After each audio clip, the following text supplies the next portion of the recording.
1627।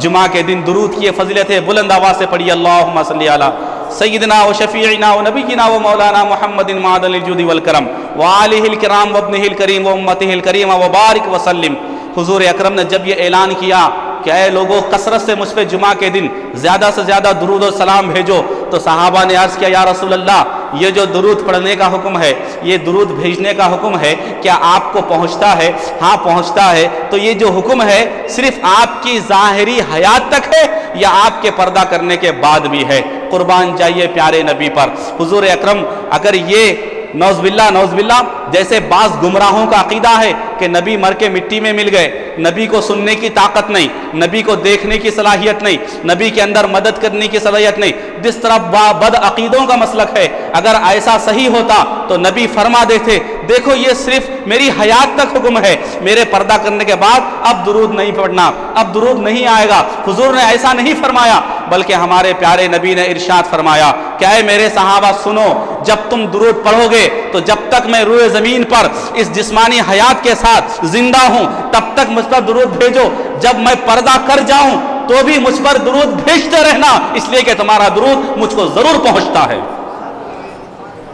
اور قربان جائیے صحابہ نے یہاں پر بات پوری نہیں کی، اللہ کی بات پیارے نبی کی بارگاہ میں عرض کرتے ہیں یا رسول اللہ وکیفا اذا ادمتا، آپ کے پردہ کرنے کے بعد، آپ کے روئے زمین سے گزر جانے کے بعد کیا آپ پر ہمارا درود پہنچتا ہے؟ کیسے پہنچتا ہے؟ جبکہ آپ تو قبر شریف میں ہوں گے، آپ تو مٹی میں ہوں گے، مٹی میں آپ کے جسم انور ہوگا، کہیں ایسا نہ ہو کہ وہ مٹی سے آپ کا جسم گل جائے گا، آپ کی ہڈیاں بوسیدہ ہو جائیں گی۔ قربان جائیے پیارے نبی فرماتے ہیں اے میرے ساتھیوں ہرگز ایسا عقیدہ نہ رکھنا، بلکہ عقیدہ یہ ہے، نبی پاک فرماتے ہیں ان اللہ حرم علی الارض ان تاکل اجساد الانبیاء، اللہ نے زمین پر یہ حرام کر دیا ہے کہ وہ نبیوں کے جسموں کو کھائے، زمین پر حرام ہے کہ وہ نبی کے جسم کو کھائے۔ تو پتہ چلا نبی عام انسان کی طرح نہیں ہوتا، عام انسان قبر میں جائے ہو سکتا ہے زمین اسے گلا دے، مٹی اسے سڑا دے، مٹی اس کے ہڈیوں کو بوسیدہ کر دے، مگر نبی کے بارے میں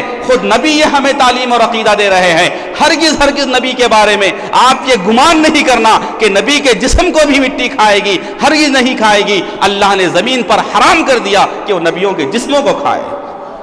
بات یہیں پہ ختم نہیں ہوئی، اگر حضور یہیں پہ بات اینڈ کر دیتے، یہیں پہ بات ختم کر دیتے، ہو سکتا ہے کوئی سوال کرنے والا یہ کر سکتا نہیں بھائی نبی نے کہا ہے کہ زمین پر اللہ نے حرام کر دیا، ہو سکتا احترام میں کہا ہو سکتا نبیوں کی تعظیم کے طور پہ کہا ہو، ان کے مرتبے کے لیے کہا ہو، لیکن حقیقت تو یہ ہے کہ مٹی ہر چیز کو گلا دیتی ہے، مٹی ہر چیز کو سڑا دیتی ہے۔ نبی نے اس شبے کا بھی ازالہ فرما دیا، اس شبے کو قیامت تک اگر کسی نے پیدا کرنا چاہا اس کا جواب آج سے 1400 سال پہلے ہمارے نبی نے دے دیا، فرمایا فنبی اللہ حی، پس اللہ کے نبی اپنی اپنی قبروں میں زندہ ہوتے ہیں۔ کہیے سبحان اللہ، نبی زندہ ہوتے ہیں۔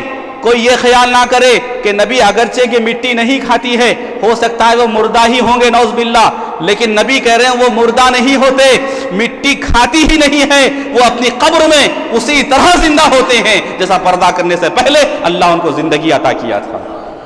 پھر اس کے بعد کوئی یہ خیال نہ کرے ارے بھائی جب زندہ ہوتے ہیں تو شاید کیا کھاتے ہوں گے، کیا پیتے ہوں گے۔ زندہ رہنے کے لیے کھانا ضروری ہے، زندہ رہنے کے لیے پانی ضروری ہے، زندہ رہنے کے لیے رزق ضروری ہے، زندہ رہنے کے لیے غذا ضروری ہے، زندہ رہنے کے لیے آب و ہوا ضروری ہے۔ میں کہنا چاہوں گا کہ نبی کی زندگی اتنی اعلیٰ زندگی ہوتی ہے، نبی نے اس کا بھی جواب دے دیا، یرزق فنبی اللہ حی یرزق، کہ اللہ کے نبی اپنی قبروں میں زندہ ہوتے ہیں اور اللہ تعالیٰ ان کو رزق اور روزی عطا فرماتا ہے۔ اب قربان جاؤ جب اللہ رزق دینے پہ آئے تو کیسے رزق دیتا ہے معلوم؟ صفی اورنگ آبادی کہتے ہیں کہ کسی کا رزق رک سکتا نہیں خلاق اکبر سے، صفی پتھر کے کیڑے کو غذا ملتی ہے پتھر سے۔ ایک ایسا کیڑا جو معصوم ہوتا ہے، بالکل کمزور ضعیف و ناتواں ہوتا ہے، مگر ایک پتھر کے اندر سل ہوتا ہے اور پیاک ہوتا ہے، آنے اور جانے کا کوئی راستہ نہیں ہوتا، مگر خدا کی قدرت دیکھو، اتنے کمزور کیڑے کو اللہ اپنی قدرت سے رزق عطا فرما رہا ہے۔ تو جب اتنی کم تر مخلوق پر اللہ کا یہ کرم ہے تو افضل ترین مخلوق انبیاء کرام پر اللہ کا کتنا کرم ہوتا ہوگا، اندازہ لگائیے۔ ہماری عقل وہاں رسائی نہیں کر سکتی جہاں انبیاء کی عظمتوں کا آغاز ہوتا ہے۔ تو عزیزان گرامی، پتہ چلا ابن ماجہ شریف حدیث نمبر 1627 کی حدیث سے یہ بات ثابت ہوئی کہ ہمارے پیارے نبی اپنی قبر میں اسی طرح زندہ ہیں جس طرح پردہ کرنے سے پہلے زندہ تھے، اور ہمارے نبی کی نہ صرف حیات ہے بلکہ ہمارے نبی سے جو حصہ مس ہوا ہے، جو حجرہ مس ہوا ہے، ہمارے نبی کے مزار مبارک پہ جو گنبد ہے، وہ گنبد بھی اور وہ مزار بھی، وہ حجرہ بھی، وہ قبر انور بھی ہمارے لیے وسیلہ ہے، ہمارے لیے حاجت روا ہے، ہمارے لیے مشکل کشائی کا ذریعہ ہے، ہمارے لیے دافع البلا ہے۔ آپ پوچھیں گے ایسے کیسے ہو سکتا ہے؟ آؤ مشکات کی حدیث سنا دوں۔ یہ حدیث شیخین نے بھی روایت کیا ہے، صحیح بخاری و مسلم میں۔ مدینے میں قحط نازل ہوا، اتنا شدید قحط، اتنا شدید قحط، اتنا شدید قحط کہ لوگ پیاس کے لیے ترسنے لگے۔ کئی زمانہ ہو گیا بارش نہیں ہو رہی ہے۔ سارے لوگ اور صحابہ مل کر ام المومنین سیدہ عائشہ رضی اللہ عنہا کے در دولت اقدس پہ حاضر آتے ہیں، عرض گزار ہوتے ہیں، امی جان، اے مومنوں کی ماں، مدینے کے لوگ پیاس سے ترس رہے ہیں، خدا کے واسطے آپ ہم پر رحم فرمائیے، ہمارے لیے دعا کر دیجئے یا ہمارے لیے کوئی راستہ عطا فرما دیجئے۔ حضرات گرامی، تو حضرت عائشہ کو کیا چاہیے تھا؟ ارے اللہ سے رجوع ہو جاؤ۔ ایسا نہیں کیا، یقیناً اللہ ہی سب کچھ دینے والا ہے، لیکن فرمایا حضور اکرم کے روضے مبارک پہ جو کمرہ بنا ہوا، چھت کی طرف سے ذرا کھڑکی کو کھول دو، ذرا کھڑکی کھول دو۔ کیوں؟ اس لیے کہ جب سے نبی پاک کا وصال باکمال ہوا، حضور ہمارے پردہ فرمائے، جب سے چھت ڈال دی گئی ہے، آسمان نے ہمارے نبی کے رخ انور کو نہیں دیکھا، نہ قبر انور کو دیکھا۔ ذرا کھڑکی کھول دو، جب آسمان ہمارے نبی کی تربت انور کو دیکھے گا، نبی کی محبت میں روئے گا اور بارش ہو جائے گی۔